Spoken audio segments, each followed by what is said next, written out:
잠시 기도하신 후에 우리 금요 기도회로 하나님 앞에 예배 드리시겠습니다. 하나님 아버지 감사합니다. 우리의 삶을 아버지의 뜻대로 이끄시기 원하시기에 오늘 주님 이 자리에 모였습니다. 우리 예배 주님 받으시고 흠양하여 주시옵소서. 모든 것 감사드리며 예수님의 이름으로 기도드렸사옵나이다. 아멘.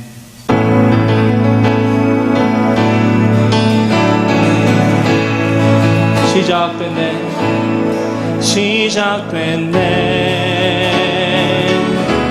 우리 주님의 능력이 나의 삶을 다스리고 새롭게 하네. 자유하네. 죄와 사망으로부터 나의 삶은 변하구나. 충만하네. 시작됐네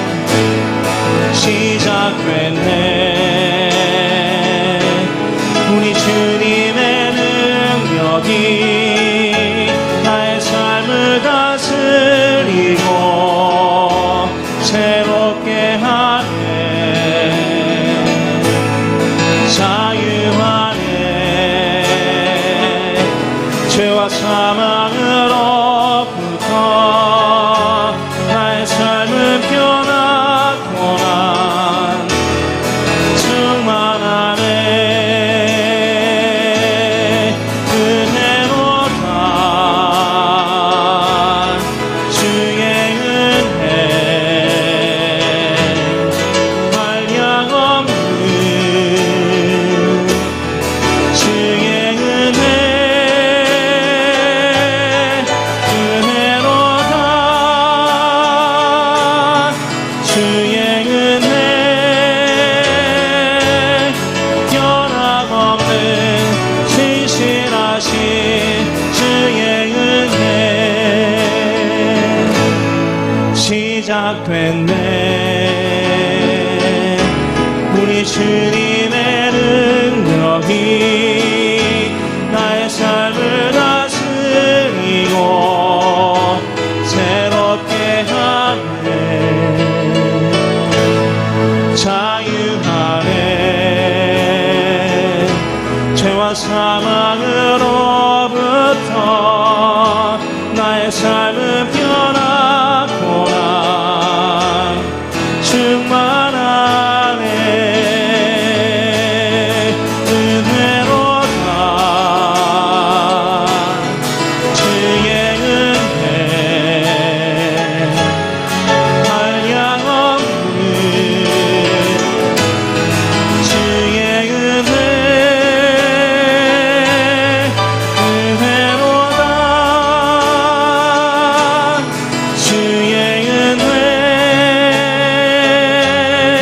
변함없는 신실하신 주의 은혜 은혜로다. 주의 은혜 한량없는 주의 은혜 은혜로다. 주의 은혜 변함없는 신실하신 주의 은혜 변함없는 신실하신 주의 은혜.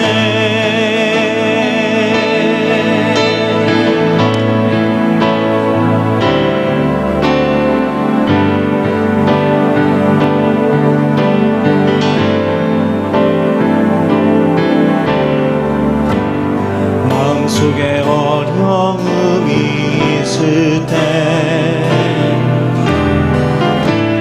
마음속에 어려움이 있을 때 마음속에 어려움이 있을 때 주님 내게 먼저 오사 내 마음을 만지고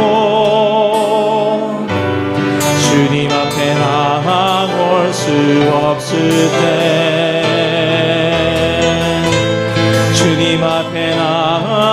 수 없을 때 주님 앞에 나올 수 없을 때 주님 날 먼저 안으시네.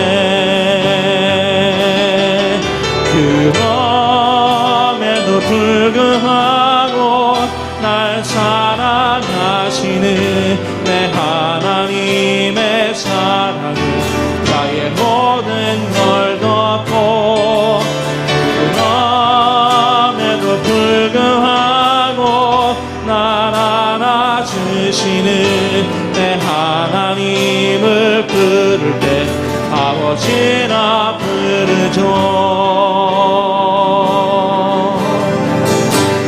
마음속에 어려움이 있을 때 마음속에 어려움이 있을 때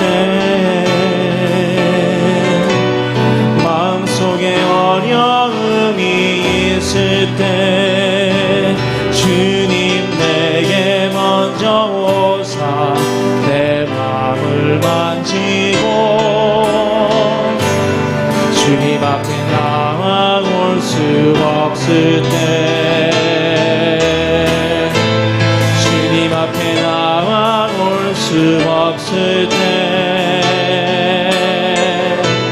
주님 앞에 나올 수 없을 때 주님 날 먼저 막으시네. 그럼에도 불구하고 날 사랑하시는 내 하나님의 사랑 나의 모든 걸 덮고 그럼에도 불구하고 날 살아주시는 내 하나님을 부를 때 아버지라 부르죠. 그럼에도 불구하고 그럼에도 불구하고 날 사랑하시는 내 하나님의 사랑 걸 덮고 그럼에도 불구하고 날 안아주시는 내 하나님을 부를 때 아버지라 부르죠.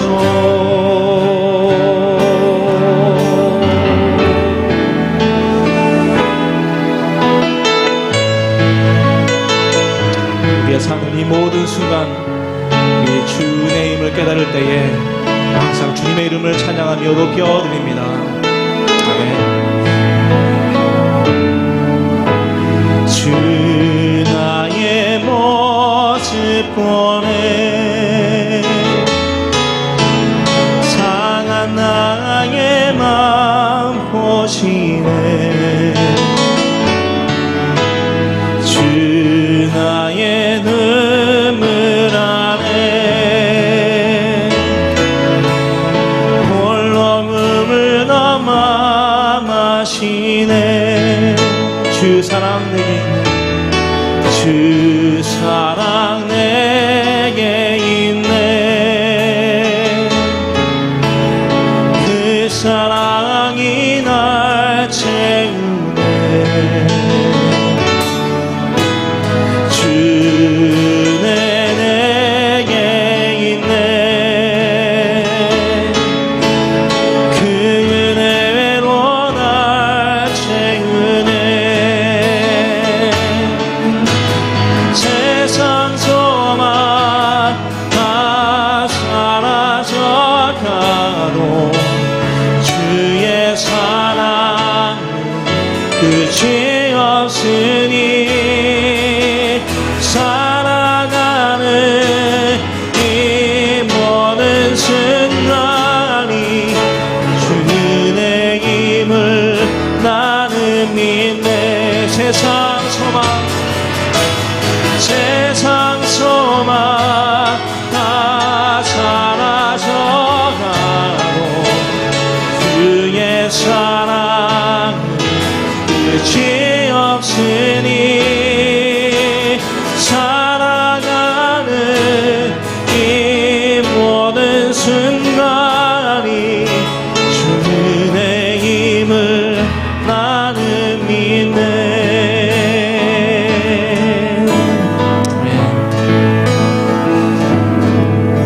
신실했던 다니엘은 하루에 3번 시간을 정하여 하나님 앞에 기도를 드렸습니다. 다니엘의 신실함과 절박함 그리고 그의 이스라엘 백성을 향한 기도는 하나님 앞에 하나님께서 듣고 또한 후일에 응답하시는 것을 봅니다. 응답의 시기는 때로는 멀고 기약이 없을지도 모르지만 이 시간 합심하여 온 인류의 죄의 사하심과 이 질병으로 인해 고통받는 이 세대가 하루속히 치유되고 모든 삶이 정상으로 돌아올 수 있도록 우리 다 같이 기도드리시겠습니다. 아버지 하나님, 오늘도 이 시간에 기도의 자리에 모이게 해주심을 너무나도 감사드립니다. 주님, 저희들이 이 시간 절박한 마음 속에 있습니다. 이 세상 평화롭던 그러한 세상이, 그러한 저희들의 생활이 하루아침에 무너지는 것을 경험합니다. 아버지, 또한 그 시간이 지나 어느덧 2021년 새해를 또 맞이하여도 주님, 저희들은 이 질병 속에 아직도 고난을 받고 있습니다. 주님, 저희들의 기도를 들으시고 저희들의 부르짖는 이 음성을 주님께서 들어주셔서 아버지 하나님, 저희들 이 불의에 빠진 아버지 이 세상이 다시 한번 정상으로 돌아올 수 있도록 주님 인도하여 주시옵소서. 그래서 막혔던 이 교회의 문이 다시 한번 열려서 아버지 하나님, 온 백성이 주님 앞에 나와 찬양하며 예배드리는 아버지 그 감격의 순간을 맞이할 수 있도록 주님 인도하여 주시기를 간절히 바라고 원하옵나이다. 아버지 하나님, 교회의 문이 닫히고 아버지 모든 마음의 문이 닫혔습니다. 이 아버지 하나님 어려운 순간을 아버지 지나가기에는 너무나 답답한 마음들이 있습니다. 주님, 모든 것을 들어주시는 주님께서 아버지 이 찬양과 주님 기도드리는 아버지 하나님 이 음성을 들어주시어서 하루빨리 우리 주님 저희들의 고통을 아버지 하나님 들어주시기를 주님 간절히 바라고 원하옵나이다. 아버지 하나님, 이 기도를 들어주시옵소서. 우리의 찬양을 들으시고 오로지 우리 주님밖에 저희들의 기도를 들어주실 분은 없사오니 아버지 하나님 응답하여 주시옵소서. 주님 감사하며 예수님의 이름으로 기도드렸사옵나이다. 아멘. 세상 소망 다 사라져 가고 주의 사랑은 끝이 없으니 살아가는 이 모든 순간은 주의 힘을 나는 믿네.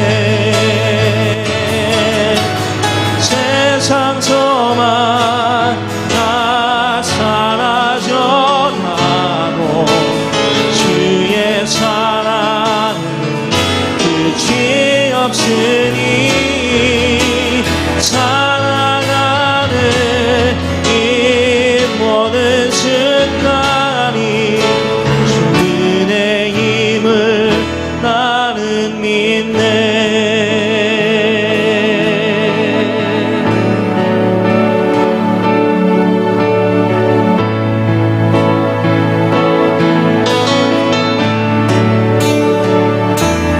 나의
하나님 감사합니다. 오늘 주님을 찬양함으로 하나님께 영광 돌리는 아버지 귀한 시간 허락하심을 주님 감사드립니다.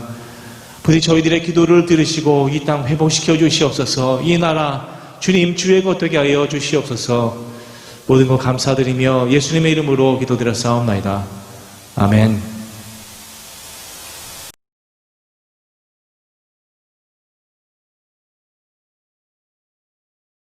야곱이 라반의 아들들이 하는 말을 들은즉 야곱이 우리 아버지의 소유를 다 빼앗고 우리 아버지의 소유로 말미암아 이 모든 재물을 모았다 하는지라. 야곱이 라반의 안색을 본즉 자기에게 대하여 전과 같지 아니하더라. 여호와께서 야곱에게 이르시되 내 조상의 땅 내 족속에게로 돌아가라. 내가 너와 함께 있으리라 하신지라. 야곱이 사람을 보내어 라헬과 레아를 자기 양떼가 있는 들로 불러다가 그들에게 이르되 내가 그대들의 아버지의 안색을 본즉 내게 대하여 전과 같지 아니하도다. 그러할지라도 내 아버지의 하나님은 나와 함께 계셨느니라. 그대들도 알거니와 내가 힘을 다하여 그대들의 아버지를 섬겼거늘 그대들의 아버지가 나를 속여 품삯을 10번이나 변경하였느니라. 그러나 하나님이 그를 막아사 나를 해치지 못하게 하셨으며 그가 이르기를 점 있는 것이 내 삭이 되리라 하면 온 양떼가 낳은 것이 점 있는 것이요 또 얼룩무늬 있는 것이 내 삭이 되리라 하면 온 양떼가 낳은 것이 얼룩무늬 있는 것이니 하나님이 이같이 그대들의 아버지의 가축을 빼앗아 내게 주셨느니라. 그 양떼가 새끼 뵐 때에 내가 꿈에 눈을 들어 보니 양떼를 탄 순양은 다 얼룩무늬 있는 것과 점 있는 것과 아롱진 것이었더라. 꿈에 하나님의 사자가 내게 말씀하시기를 야곱아 하기로 내가 대답하기를 여기 있나이다 하매 이르시되 내 눈을 들어 보라 양떼를 탄 순양은 다 얼룩무늬 있는 것, 점 있는 것과 아롱진 것이니라. 라반이 내게 행한 모든 것을 내가 보았노라. 나는 베델의 하나님이라. 내가 거기서 기둥에 기름을 붓고 거기서 내게 서원하였으니 지금 일어나 이곳을 떠나서 내 출생지로 돌아가라 하셨느니라. 라헬과 레아가 그에게 대답하여 이르되 우리가 우리 아버지 집에서 무슨 분깃이나 유산이 있으리요? 아버지가 우리를 팔고 우리의 돈을 다 먹어버렸으니 아버지가 우리를 외국인처럼 여기는 것이 아닌가? 하나님이 우리 아버지에게서 취하여 가신 재물은 우리와 우리 자식의 것이니 이제 하나님이 당신에게 이르신 일을 다 준행하라. 아멘. 우리가 이 세상을 사는 이유는 편하고 잘 살기 위해서가 아닙니다. 우리는 믿음의 경주를 하기 위해서 사는 것입니다. 운동선수가 가장 행복할 때는 수많은 관중들이 지켜보는 가운데 자기의 재능을 10분 발휘할 때입니다. 얼마 전에 마이크 타이슨이 15년 만에 복귀전을 치렀습니다. 여러분도 아마 그 경기를 보신 분이 있을 겁니다. 그러니까 많은 사람들이 실망을 했죠. 경기가 너무나 밋밋했기 때문에 실망을 했습니다. 그러나 그 마이크 타이슨의 상대는 누구냐면 내 체권을 석권했던 내 체급을 석권했던 로이 존스 주니어라는 사람입니다. 자기가 운동을 하던 시절 한 번도 붙어보지 못했기에 자기가 그 사람을 상대로 정한 겁니다. 그런데 타이슨은 이 경기 하나를 위해서 자기 몸무게를 무려 289파운드에서 220파운드로 69파운드를 뺐습니다. 69파운드를 빼고서 운동에 임했으니까, 경기에 임했으니까 그 파워 있는 주먹이 나오기 사실 힘들었겠죠. 그래서 이 경기에 대해서는 호불호가 갈립니다. 너무 재미없는 경기였다.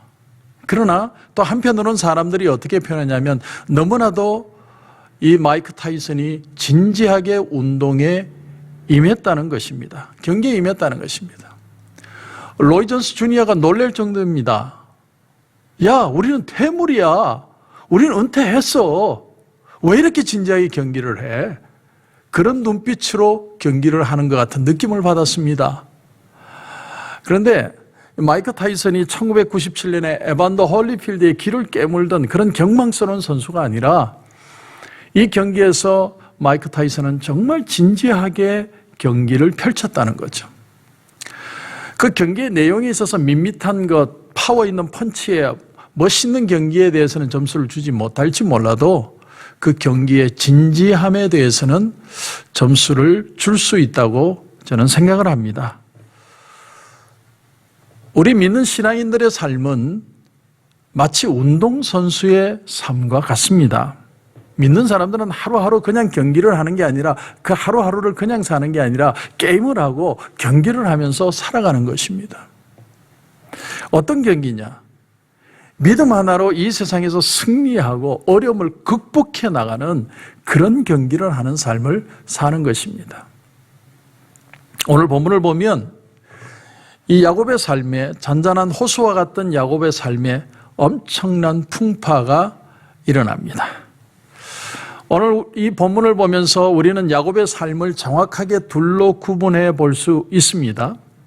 하나는 하란의 삶이고 또 하나는 가나안의 삶입니다. 하란의 삶은 사실은 그의 삶이 결혼하면서부터 제대로 삶이 시작되었다고 볼 수 있습니다. 거기서부터 그의 삶은 편한 삶이 시작이 되죠. 야곱은 일단 결혼을 위해서 의무 복무 기간 7년을 지냅니다. 자기 사랑하는 여자 라헬을 아내로 얻기 위해서 7년을 무료로 봉사를 하죠. 그리고 첫날 밤을 보내었더니 누가 들어왔습니까? 레아라는 언니가 들어왔죠. 그래서 그 여자를 위해서도 7년을 봉사를 하고 도합 14년의 의무 복무 기간을 끝낸 후에 자기 외삼촌 라반에게 드디어 말을 합니다. 이제 내가 외삼촌을 위해서 이만큼 봉사를 했으니 내 고향으로 돌아가게 해 주십시오. 그때 이 라반이 간추력을 맺습니다. 창세기 30장 28절에 보면 네 품삯을 정하라. 내가 그것을 주리라. 한마디로 임금 협상을 한 거죠. 이제부터 라반이 자기 양떼를 맡기는데 그중에 점 있고 알롱진 것이 나오면 그 새끼는 네 것으로 하겠다. 그렇게 인센티브를 그에게 결정해 준 겁니다. 차라리 양의 새끼의 몇 퍼센트 이렇게 얘기했으면 그의 재산이 늘어나지도 않았을 것이고 라반의 재산이 더 많았을 텐데 인센티브를 주니까 점 있는 거, 아롱진 거 그런 새끼만 나오는 바람에 오히려 이 야곱이 더 큰 부자가 되어버린 겁니다.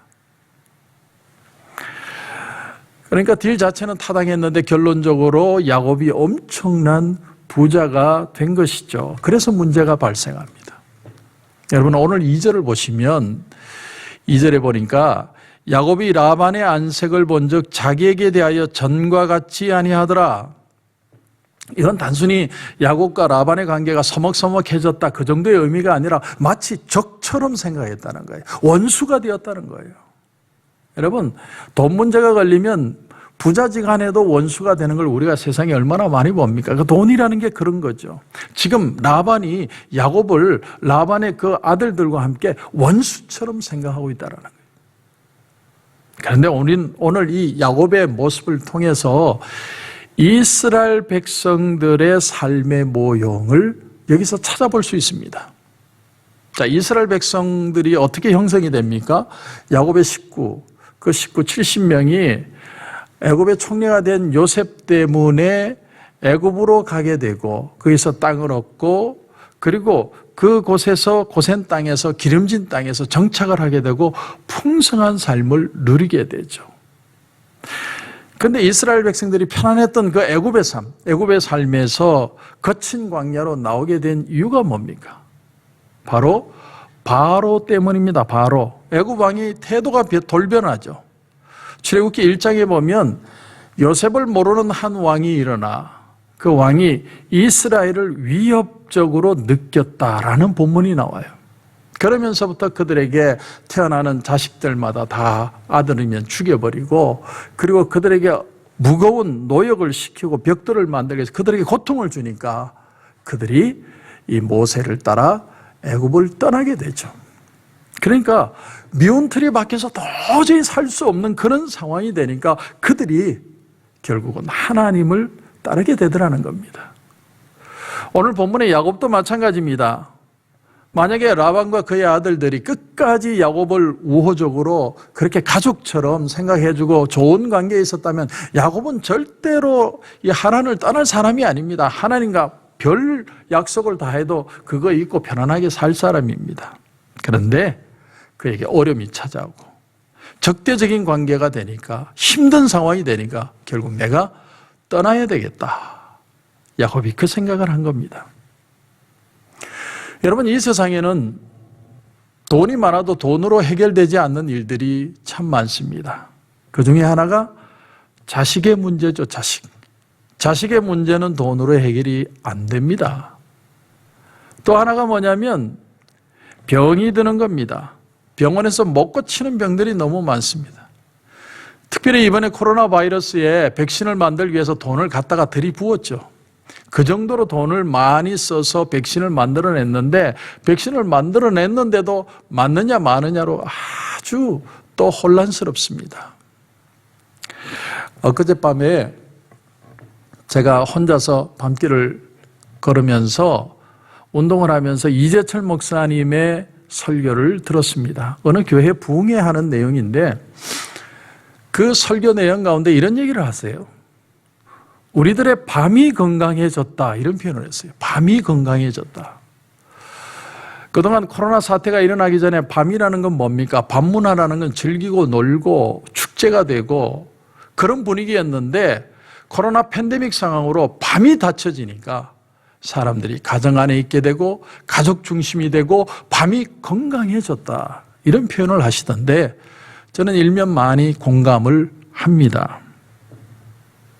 자, 그러나 여기에서 야곱이 타협할 수 있는 거죠. 내가 라반에게 내 자산의 절반을 떼서 삼촌에게 드리고 그리고 내가 옛날처럼 내가 주정의 관계로 다시 돌아가겠습니다. 그렇게 할 수 있었겠죠. 그러나 그렇게 했다면 야곱에게 일평생 믿음을 사용할 기회는 다시 오지 않는 겁니다.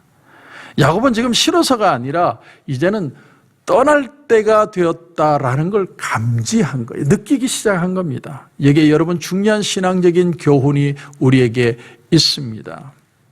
여러분, 우리가 인생을 살면서 우리의 삶에 도저히 어찌할 수 없는 일들을 닥치게 될 때 그때는 바로 우리가 하나님의 말씀을 붙들 기회라고 하는 것입니다. 우리가 이 세상에 사는 건 편하고 즐겁게 살기 위해서가 아니라 믿음의 경주를 하기 위해서 사는 겁니다. 하란에서 부자가 돼서 편안하게 되는 것이 야곱의 삶에는 조금 편안함이 있을지는 몰라도 하늘나라와는 전혀 상관없는 그런 삶을 사는 것이죠. 그래서 하나님께서 야곱을 이 믿음의 무대로 초청하시는 겁니다. 초청하시는 거예요. 불러내시는 겁니다. 그런데 놀라운 사실은 야곱이 여기서도 주저하고 있다는 거예요. 아직도 결단을 못합니다. 그래서 하나님이 나타나셔서 그에게 말씀을 하십니다. 여러분 3절을 보시면 여호와께서 야곱에게 이르시되 내 조상의 땅 내 족속에게로 돌아가라. 내가 너와 함께 있으리라.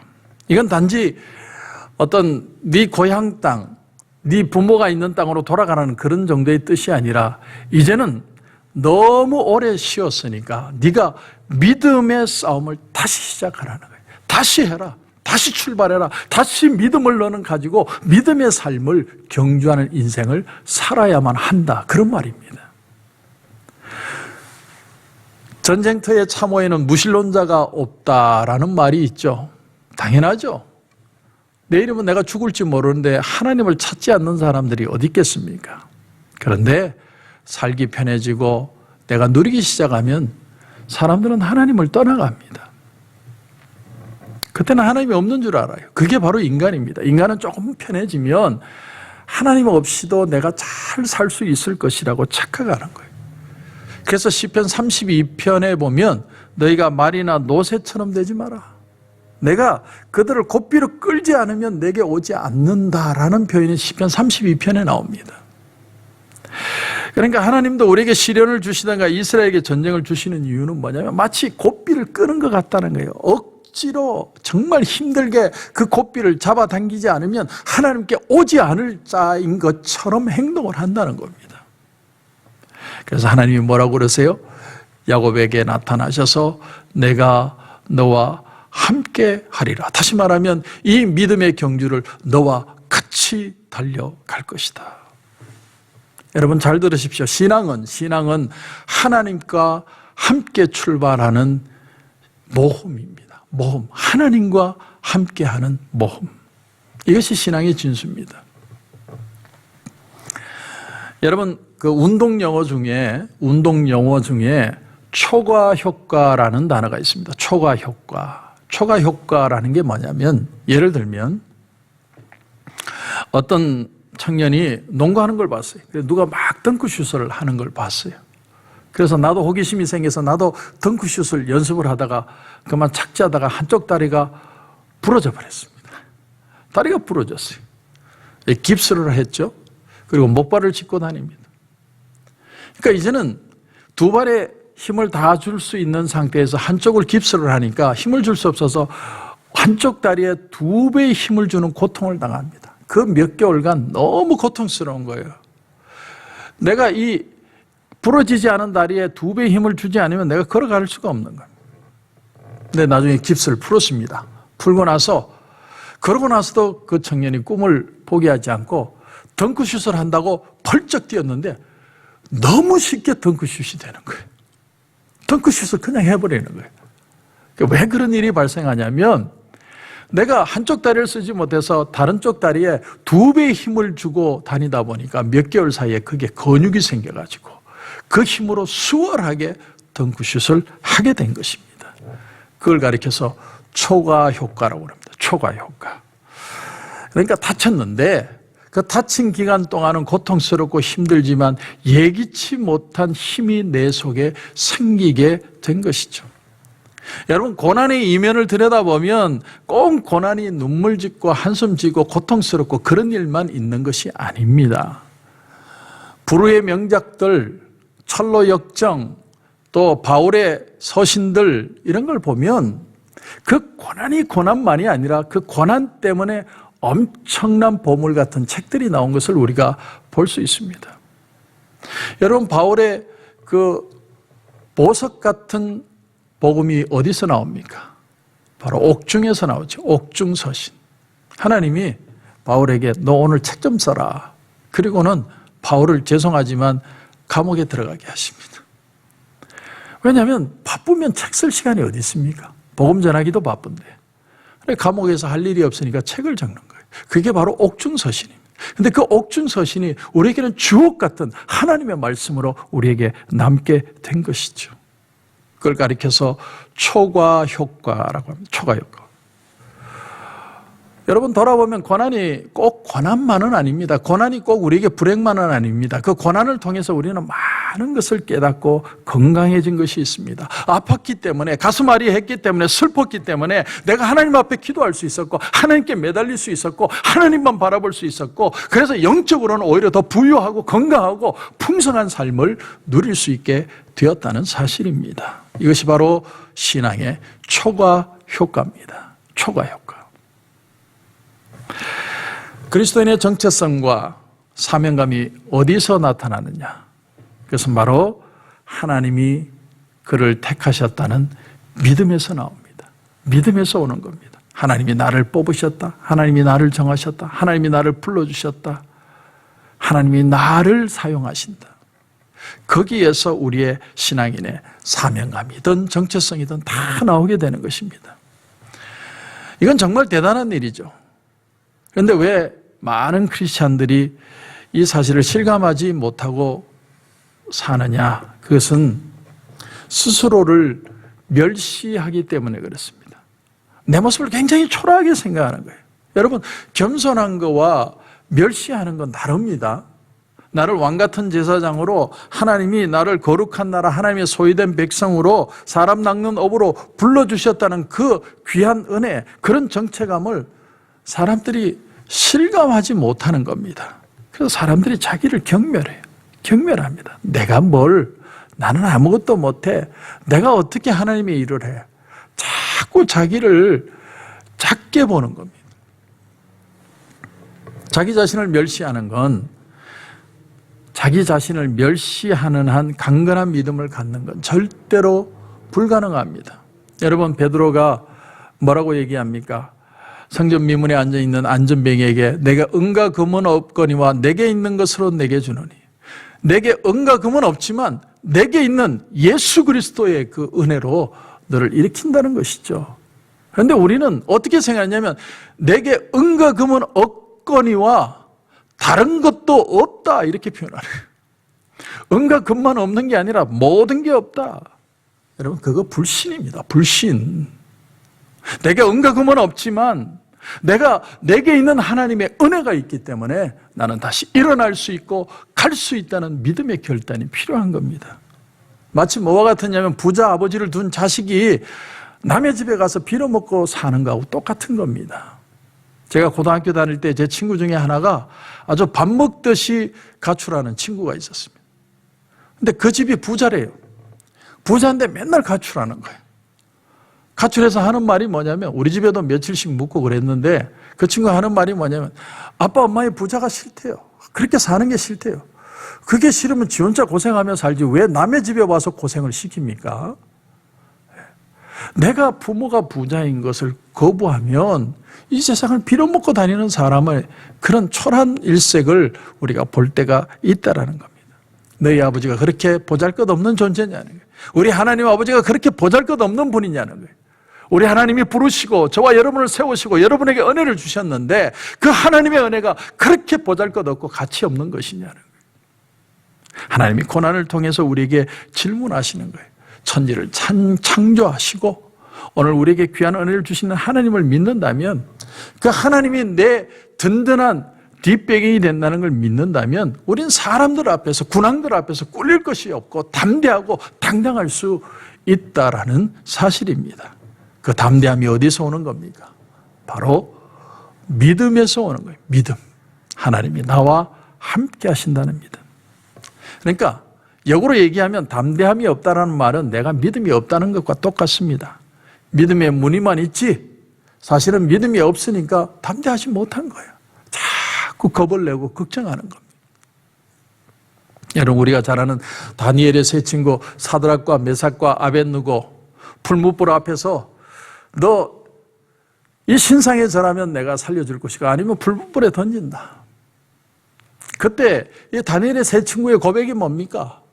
우리가 이 풀무불에 던져질지라도 하나님이 우리를 구해내시겠지만 설사 그렇게 아니하실지라도 우리는 우상에게 절할 수 없습니다. 얼마나 당당합니까? 얼마나 배짱이 있습니까? 하나님의 하나님 되심을 드러내는 것이 바로 그 고백에서 나타나는 것이죠. 우리 하나님이 우리를 당연히 건져주시겠지만 그러나 그렇게 하지 않으실지라도, 다시 말하면 하나님이 우리를 구해주실 수도 있고 아닐 수도 있고 그건 하나님이 결정하실 문제라는 것으로 맡기는 겁니다.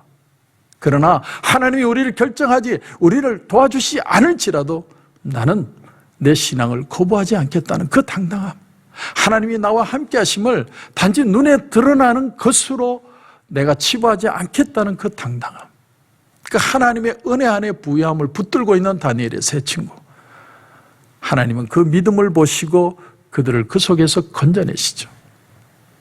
그런데 놀라운 게 뭔 줄 아십니까? 여러분, 정말 놀라운 거는요, 임금이 호기심을 가졌다는 거예요. 임금이 호기심을 가졌다. 여러분, 풀무불 속에 평소보다 7배나 더 뜨겁게 해서 던져버렸습니다. 그럼 던졌으면 죽은 줄 알고 들어가면 되잖아요.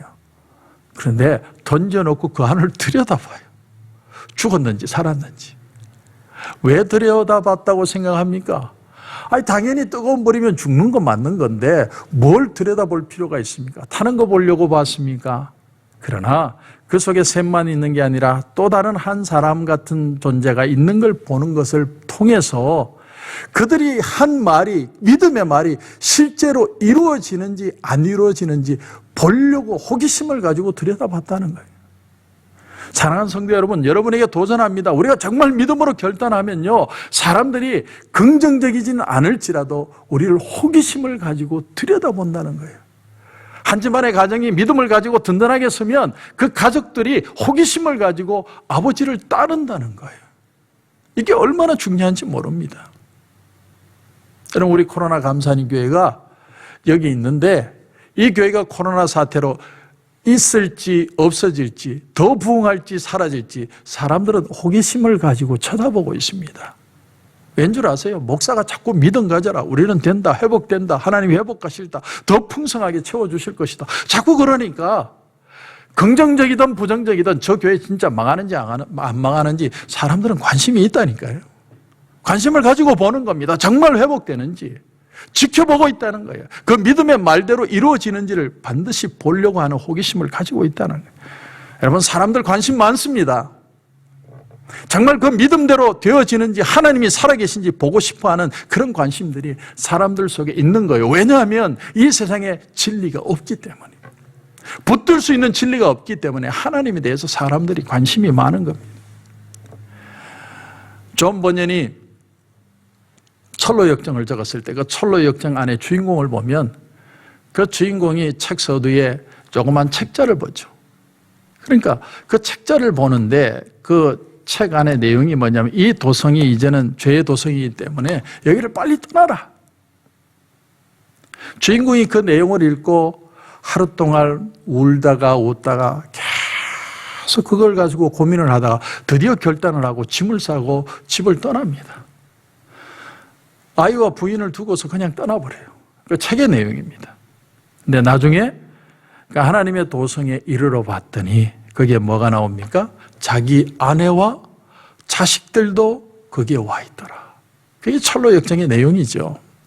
여러분, 한 집의 가장이 믿음으로 결단하는 게 얼마나 중요한지 모릅니다. 그 결단이 아무것도 아닌 것 같아도 그 결단 하나가 집안의 영적인 흐름을 바꾸어 놓는 거예요. 얼마나 믿음으로 결단하는 우리의 말과 우리의 행동이 중요한지 모릅니다. 자, 이제 오늘 본문을 다시 보면 4절 이하에 야곱이 사람을 보내어 라헬과 레아를 자기 양떼가 있는 들로 불러다가 그들에게 이르되 내가 그대들의 아버지의 안색을 본즉 내게 대하여 전과 같지 아니하도다. 그러할지라도 내 아버지 하나님은 나와 함께 계셨느니라. 지금 야곱이 해야 할 일이 뭐냐면 이 아내들을 설득해서 이제는 고향 땅을 버리고 남편을 따라오게 하는 것이죠. 아마 야곱은 이 말씀의 뉘앙스를 보면 지금까지 하나님 얘기 별로 안 했던 것 같아요. 그냥 편한 삶에 묻혀서 그냥 살았던 사람입니다. 그런데 이제는 하나님의 얘기를 할 때가 되었다는 거죠. 왜냐하면 하나님이 이 상황을 어렵게 하셨고 이제는 가장이 결단을 해야만 되고 하나님의 뜻을 따라가야만 하는 상황이 되었기 때문에 야곱이 결단을 한 겁니다. 그래서 조금 더 살펴보시면 6절부터도 보니까 그대들도 알거니와 내가 힘을 다하여 그대들의 아버지를 섬겼거늘 그대들의 아버지가 나를 속여 품삯을 10번이나 변경하였느니라. 그러나 하나님이 그를 막아서 나를 해치지 못하게 하셨으며 그가 이르기를 점 있는 것이 내 삭이 되리라 하면 온 양떼가 낳은 것이 점 있는 것이요 또 얼룩무늬 있는 것이 내 삭이 되리라 하면 온 양떼가 낳은 것이 얼룩무늬 있는 것이니 하나님이 이같이 그대들의 아버지의 가축을 빼앗아 내게 주셨느니라. 여러분, 이 본문이 조금 해석이 어려움이 있습니다. 왜냐하면 앞장인 30장에 보면 이 칸추력이 딱 한 번만 한 걸로 되어 있거든요. 점지고 점 있고 알록달록하고 그런 것으로 칸추력을 맺은 것으로 한 번으로 되어 있는데 오늘 본문을 보면 무려 10번이나 칸추력을 변경했다라고 나옵니다. 어떤 때는 얼룩무늬, 어떤 때는 점 있는 거, 어떤 건 새카만 거 자꾸 바꿨다는 거죠. 자, 이 아이러니를 어떻게 모순을 하나로 볼 수 있느냐? 이건 이렇게 볼 수 있습니다. 처음에는 야곱이 인간적인 머리를 썼다고 볼 수 있어요. 야곱이 정말로 그들이 풍습이나 그들의 어떤 인간적인 머리를 써가지고 그들이 개울가에 양떼들이 물 먹으러 왔을 때 개울가에 그 버들가지, 아주 어른거리는 버들가지, 얼룩덜룩한 가지를 이렇게 세워놓으면 양떼들이 그걸 보고 새끼가 얼룩덜룩한 거, 점 있는 걸 낳는다는 인간적인 방법을 썼다는 거예요. 처음에는 인간적인 방법으로 시작했다는 걸 볼 수 있습니다. 그런데 라반은 그렇게 만만하고 호락호락한 사람이 아니에요. 라반이 이 칸추력을 맺어놓고 10번이나 칸추력을 바꿨다는 거예요. 그래서 오늘 본문의 뉘앙스를 보면 어떤 뉘앙스냐면 야곱이 하다가 두 손 두 발 다 들었다는 거예요. 난 도저히 못하겠다. 도대체가 부자 될 수 있는 방법이 없다는 거예요. 그 정도로 외삼촌은 모진 사람이에요. 절대로 손해 안 보는 사람이었다는 거예요. 근데 성경의 내용이 뭡니까? 야곱이 인간의 방법을 쓰든 안 쓰든 어떤 머리를 쓰든 그것과는 상관없이 하나님이 야곱을 축복해 주셨다는 거예요. 자동이었다는 거예요. 알록진 거 나오라 그러면 알록진 거 나오고, 재밌는 거 하면 재밌는 거 나오고, 새까만 거 하면 새까만 거 나오고, 제가 좋아하는 갈라사과 모양으로 점이 나오라 그러면 갈라사과 모양도 나왔을 거예요. 하나님은 뭘 얘기하든 자동으로. 처음에는 인간적인 방법으로 시작했는데 나중에 보니까 자기 힘으로는 도저히 할 수 없는데 자기는 복을 받고 있는 거예요. 하나님이 개입을 하시니까 엄청난 복을 야곱이 받게 되었다는 겁니다. 오늘 우리가 이 세상을 살면서 우리의 오해가 뭔 줄 아십니까? 하나님은 참 재미없는 분이라는 거예요. 하나님은 참 고리타분한 분이라는 거예요. 나는 이렇게 저렇게 부자가 될 수 있는 디테일한 방법을 다 계획해 놓고 있는데 하나님은 그렇게 역사 안 하실 것 같아요. 하나님은 그렇게 재미없는 분인 것 같아요. 하나님은 고리타분하고 딱딱하고 하나님이 원하시는 대로 나를 이끌기만 하고 내 기쁨은 생각도 안 하고. 그러나 하나님은 어떤 분이냐? 우리가 말할 필요도 없이 우리가 두 손 두 발 다 드는 엄청난 어려움 가운데 있어도 하나님은 내가 생각지도 못한 기쁨을 내게 허락하시는 분이 우리 하나님이라는 사실을 이 사건을 통해 우리에게 보여주고 계신다는 사실입니다. 자, 그래서 여러분 오늘 14절 이하에도 보면 라헬과 레아가 그에게 대답하여 이르되 우리가 우리 아버지 집에서 무슨 분깃이나 유산이 있으리요. 아버지가 우리를 팔고 우리의 돈을 다 먹어버렸으니 아버지가 우리를 외국인처럼 여기는 것이 아닌가. 하나님이 우리 아버지에게서 취하여 가신 재물은 우리와 우리 자식의 것이니 이제 하나님이 당신에게 이르신 일을 다 준행하라. 무슨 말일까요? 이게 무슨 말일까요? 아빠 라반이 10번이나 간추력을 번복하는 걸 보면서 이 두 딸이 아빠에 대한 정이 다 떨어졌다는 거예요. 세상에 아빠라고 하는, 제가 아빠라고 우리 딸로 생각하고 그렇게 한 게 아니라는 거예요. 사위라고 생각한 게 아니고 아주 그냥 모르는 사람 취급하고 행동한 거라는 거죠. 그런데도 축복을 받는 걸 보니 하나님은 정말 살아계신 걸 아내들도 봤다는 겁니다. 어떤 데 보면 하나님은요, 내가 그렇게 좋아하던 걸요, 정 떨어지게 해서 하나님을 바라보게 하실 때가 있습니다. 오늘 본문에 더 놀라운 사실이 뭔 줄 아세요? 정말 더 놀라운 사실. 그것은 라헬과 레아가 그렇게 싸웠는데, 그렇게 싸우는 두 자매지간이었는데 둘이 지금 하나가 되고 있다는 거예요. 하나가. 하나님이 역사를 하니까요, 내가 고난 가운데 두 손 두 발 다 들고 야곱은 아무것도 할 수 없는데 그 순간에 가족이 전체가 똘똘 뭉쳐서 하나가 되더라는 얘기입니다. 여러분, 여기 아멘이 돼야 됩니다. 내게 고난이 오고 어려움이 오면 나는 죽을 것 같은데 하나님은 오히려 나를 지켜내시고 내 믿음이 더 건강하게 하시고 오히려 우리의 가족이 하나 되게 하시고 더 영적으로 건강한 가정을 하나님이 만들어내시고 계신다는 거예요. 그러므로 여러분 도전합니다. 신앙은 경기입니다. 조금 더 편하고 조금 더 잘 사는 것에 여러분 치중하지 마십시오. 하나님은 여러분이 자리를 떨고 일어나기를 원하십니다. 이제는 믿음의 새로운 길을 걸어야 할 때다. 네가 그렇게 편안하다, 안전하다고 할 때에 하나님이 고난을 허락하셔서 우리가 영적으로 다시 깨어나고 믿음의 사람으로 일어서기를 원하고 계신다는 거예요. 믿음의 경주를 하라는 겁니다. 그런데 너 혼자 하는 게 아니라 내가 너와 이 경주에 함께 하기 때문에 너의 삶은 정말 드라마틱하고 아름답고 풍성한 그런 믿음의 축복의 삶이 될 것이다. 하나님이 이것을 오늘 말씀에 우리에게 보여주고 계십니다. 사랑하는 성도 여러분, 지금은 믿음으로 다시 시작할 때입니다. 시리즈를 시작했습니다. 성도 여러분, 우리 한번 믿음으로 시작해 봅시다. 이제 하나님이 어떻게 역사하는지를 우리가 보아야 합니다. 우리는 멋있는 기록을 하게 될 것입니다. 그런 은혜가 저와 여러분 가운데 넘치시길 주님의 이름으로 축원합니다. 기도드리겠습니다. 하나님 은혜를 감사합니다. 오늘 야곱의 삶을 통해서 하나님은 그 잔잔하고 편안한 삶 속에 풍랑을 통해 그 삶의 위험을 통해 오히려 믿음의 삶을 출발하게 하시는 하나님의 놀라운 역사를 봅니다. 온 가족이 어려움을 겪었지만 오히려 그 일을 통해 온 가족이 하나가 되고 믿음의 사람으로 믿음의 가정으로 새 출발하는 역사들을 우리가 보게 되었습니다. 하나님 2021년 시작하면서 우리가 그동안 믿음으로 살지 못했던 것 이제는 다 불순물이 제거되고 다시 한번 믿음으로 일어서는 축복의 시간 되게 하여 주시옵소서. 오늘도 기도하는 가운데 하나님 큰 은혜 주실 줄 믿고 예수님의 이름으로 기도드립니다. 아멘.